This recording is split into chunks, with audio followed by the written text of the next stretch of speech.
সকাল বন্ধুরা, কেমন আছো সবাই? আশা করছি সবাই খুব ভালো আছো। আমিও মোটামুটি ভালো আছি। আর আমার একটা নতুন ভিডিওতে তোমাদেরকে অনেক অনেক ভালোবাসা জানিয়ে শুরু করছি।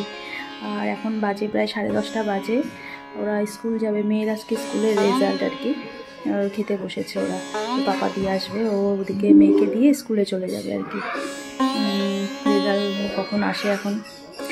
আর কালকে তো আমার ভিডিওই করিনি কোনো। কালকে তো সারা দিন আমি বিছানায়, এত জ্বর, অ্যাসিড হয়ে গেছিলো, প্রচণ্ড জ্বর। এখনও জ্বর কমেনি, এখনও গায়ে জ্বর প্রচণ্ড। তো এই তো একটু ফ্রেশ হয়ে নিলাম, করে শুধু বাসি ঘরটা শুধু ঝাঁট দিয়েছি, আর কিছু হয়নি। অনেক জামা কাপড় জমে আছে। এই নিচে আসলাম, ওদেরকে খেতে দিলাম, একটু সবজি টবজি মাকে একটু ধুয়ে দিলাম, কেটে দিলাম। এখন এই যে কালকে তো সারাদিন কিছু খাইও নি, একদমই কিছু খাইনি। রাত্রে শুধু 2টা রুটি খেয়েছি আর কি, জোর জবরদস্তি। সারাদিন খালি পেটেই আমি ওষুধ খেয়েছি, এমন অবস্থা আর কি। তো চলো, কি করা যাবে। এই এত যে কেন মাঝে মাঝে অসুস্থ হই, মানে ভালো লাগে না। ঠিক আছে চলো, আর দেখো কি রান্না করছে, মাই রান্না করছে আজকে সব কিছু। চলো দেখাচ্ছি তোমাদের। তো দেখো, রান্নাঘরেও চলে এসেছি, স্নান টান করে। কাজকর্ম কিন্তু পুরোপুরি হয়নি। এসে যে মাই পুরোটা রান্না করেছে, আমি চচ্চড়িটা একটু বসিয়েছিলাম আর কি। আজকে হচ্ছে মেয়ের রেজাল্ট আর কি, ওর পাপাও খেতে বসেছে আর কি, দুজনে ওর পাপা দিয়ে আসবে আর কি স্কুলে। আর এই যে মা আজকে হাঁসের ডিম রান্না করবে আর কি। আর ডাল হয়েছে, আর পালং শাক ঘন্ট হয়েছে। ওদিকে আমি ডালের বড়া ভাজছিলাম আর কি, ভেজে ওই চচ্চড়িটা বসিয়েছিলাম। এটা দিয়ে হচ্ছে ভাত ভাজা করবে। অল্প একটু ভাত ছিল, তা মা বললো ফুলকপি আলু কেটে দাও, ওটা দিয়ে ভাতটা ভেজে দিই আর কি। তো ওই তো, তারপরে তো মেয়ে খাওয়া দাওয়া করে স্কুলে চলে গেল। আজকে রেজাল্ট, তো পরে বলছি রেজাল্টের কথা। তো তারপর আমি উপরে চলে আসলাম, যেহেতু আমার তো প্রচণ্ড শরীর খারাপ দুদিন থেকে। আগের দিন তো আমি ভিডিওই দিতে পারিনি, এত অসুস্থ হয়েছিলাম আর কি। তো এসে যে খেতেও পারছি না আর কি। তো একটু খেয়ে এসে যে ওষুধটা খেলাম। তারপর ছাদে তো ছিল প্রচুর জামা কাপড়, কিছু নিয়ে আসলাম আর কিছু ভিজিয়ে দিয়ে আসলাম আর কি। অনেকগুলো আগের দিন আমি জামা কাপড় কিচ্ছু কাচতে পারিনি, এর জন্যই আজকে সবগুলো মেশিনে দিয়েছি আর কি, ওয়াশিং মেশিনে দিয়ে ওগুলো ভিজিয়ে রেখে এগুলো মানে ভাঁজ করছিলাম। আর ছাদে মানে যেগুলো শুকিয়ে গেছিলো ওগুলো নিয়ে আসছি, নিয়ে এসে এগুলো ভাঁজ করে রেখে তারপর হচ্ছে ঘরগুলো মুছে নেব আর কি। ততক্ষণে এগুলো কাচাও হয়ে যাবে।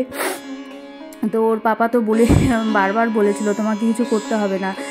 ঘর ঝাড় দিচ্ছি, মানে এতটাই খারাপ লাগছিল আর কি, তখনও বলছিল ঘর ছেড়ে দাও, ঘরও ঝাড় দিতে হবে না। যে হ্যাঁ, বাসি ঘরে তোমরা স্কুলে যাবে, দুজনে বাসি ঘরেই যাবে নাকি। তো ঘরটা সব তখনই ঝাড় দিচ্ছি। তারপরে ওরা স্কুল যাওয়ার পরে আমি কাজগুলো করেছি, ও বকা দিচ্ছিল করতে হবে না, ছেড়ে দাও। তো ওর জন্যই আমি ভাবছিলাম খালি মেয়ে স্কুল থেকে আসার আগে আমি আমার কাজগুলো সারি আগে, নাহলেও আবার পাপাকে বলে দিবে মা এগুলো কাজ আবার করেছে, তুমি না করেছে থাও। তো এই যে ঘরগুলো আগের দিন মুছি নেই, 2 দিন মোছা হয়নি পরপর ঘর। তো এই জন্যই ভাবলাম যে না, আজকে ঘরটা মুছে ফেলি, ভালো লাগে না। 2 দিন তো মুছতেই পারিনি, মানে বিছানাই ছিলাম, উঠতে পারিনি, যার জন্য বললাম আমি ভিডিও পোস্ট করতে পারিনি, ব্লগ ভিডিও। তারপর এই যে ঘর মোছা হয়ে গেছে, আমি পাখিকে ভাতটা দিয়ে আসি আর কি। সকালে তো দিয়ে গেছে ও, তারপর ফলও দিয়ে গেছে খেতে। তো ভাতটা এই সময় দেওয়া হয় আর কি, 11:30 12টার দিকে ভাতটা দেওয়া হয়। তো আমি ভাবলাম চলো ভাতটা দিয়ে তারপর আমি যে জামা কাপড়গুলো যে কাচতে দিয়েছি ওগুলো মেলে দিব আর কি। আর ভাত দিতে গিয়ে আমি মোবাইলটা তো ভিতরে রেখেছিলাম, কি হয়েছে জানো তো, মোবাইলটা রেখে আমি চলে আসছি, এদিকে ভিডিও হয়েই যাচ্ছে আর আমি মোবাইলের কথা ভুলেই গেছি। আমি গেট বন্ধ করে, পাখির ঘরে গেট বন্ধ করে আমি ওদিকে জামা কাপড় সব মেলে দিয়েছি আর কি। তারপর নিচে আসবো, কী রে মোবাইল কোথায়, তারপর দেখি ফোনটা ভেতরেই রয়ে গেছে। তো অনেকক্ষণ ভিডিও হয়ে গেছিলো আর কি, বুঝতে পারিনি, মনে ছিল না আর কি। তারপর মেয়ে স্কুল থেকে এসে হচ্ছে পাখির দানাগুলো ঢুকাবে আর কি। ওটা ওই 1টা-1:30টার দিকে পাখির দানাগুলো ঢুকানো হয়। আর এই ভাতটা 11:30টার দিকে ভাতটা দেওয়া হয় আর কি।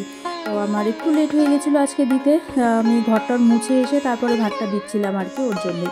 আর ভাতও তো মেয়েই দেয় এই সময় বাড়িতে থাকলে, ওরা দুজনে স্কুল গেলে তাহলে আমি দিই আর কি, ওটাই। তো ঠিক আছে চলো, কাজ বাজ তো চলবেই, এই ফাঁকেই কাজটা করে নিচ্ছি আর কি। যে স্কুল থেকে চলে আসার আগে আমি দেখো কত জামা কাপড় আর কি, একদম ছাদ ভরে গেছে। এই শুধু বাকি ছিল এই ব্যাগগুলোই বাকি আছে, আর আমার একটা জ্যাকেট আছে ওটা ভিজিয়ে রেখেছি। আর তারপর দেখো এই দুপুরবেলা আমি কী বানাচ্ছি বলো তো, তখন কিন্তু 2:15-2:30 বাজে আর কি। ভাত খেতে পারছি না, যে আজকে গোলা রুটি বানিয়ে খাবো একটা। তো দুটো গোলা রুটি বানিয়েছিলাম, ওটাই দুপুরবেলায় খেয়েছিলাম আর কি, ওই ডিম কারি দিয়ে, মানে হাঁসের ডিম দিয়েই খেয়েছিলাম আর কি গোলা রুটি। দুটোই করেছিলাম, তাও পুরোটা খেতে পারিনি। এই দেখো ওটাই পায়েল ভিডিও করছিল যে দিদিভাই তুমি এখন গোলা রুটি খাবে দুপুরবেলায়, আর গোলা রুটি দিয়ে ডিম দিয়ে খাবে। যে হ্যাঁ দেখি খেতে পারি নাকি। গুড ইভিনিং, শুভ সন্ধ্যা। তো সন্ধ্যা বলতে এখন 6:30 বাজে আর কি। শুয়েছিলাম একটু লেট করে, মানে ঘুমাইনি কিন্তু মনে হচ্ছে ঘুমিয়েছি আর কি, এরকম।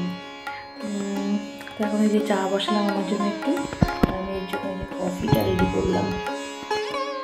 আজকে গুঁড়ো দুধ দিয়ে দিচ্ছি আর কি, কফি খাবে বললো, তো কফিটা রেডি করলাম, একটু মুড়ি মাখা করে একটু চা দিয়ে খাবো আর কি। দুপুরে তো গোলা রুটি খেয়েছি, তারপরে বিকেলে একটা আপেল খেয়েছিলাম আর কি। তো এখন একটু চা আর মুড়ি খাবো আর কি। তো চলো, চা মুড়ি খেয়ে একটা ওষুধ আছে ওটা খেতে হবে আমাকে। তো ঠিক আছে, চলো চাটা খেয়ে নিয়ে, চা হচ্ছে। ঠিক আছে, তো দেখো রাত্রিবেলায় কী পাচ্ছি বলো তো, বেগুন ভাজা করছি আর কি। আমি খাবো না কিছু, বেগুন ভাজা ডিম আমলেট করবো আর কি।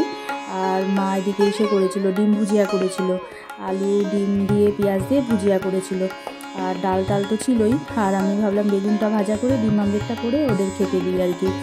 আর এই তো, আর আমি আর রাত্রে কিছু খাবো না আর কি, একদম খিদে নেই। আর পুচকিটা পরোটা দিয়ে সুজি দিয়ে খাচ্ছিল, মা বানিয়েছিল আর কি পরোটা সুজি। তো ঠিক আছে, সবাই ভালো থেকো, সুস্থ থেকো, টাটা, গুড নাইট।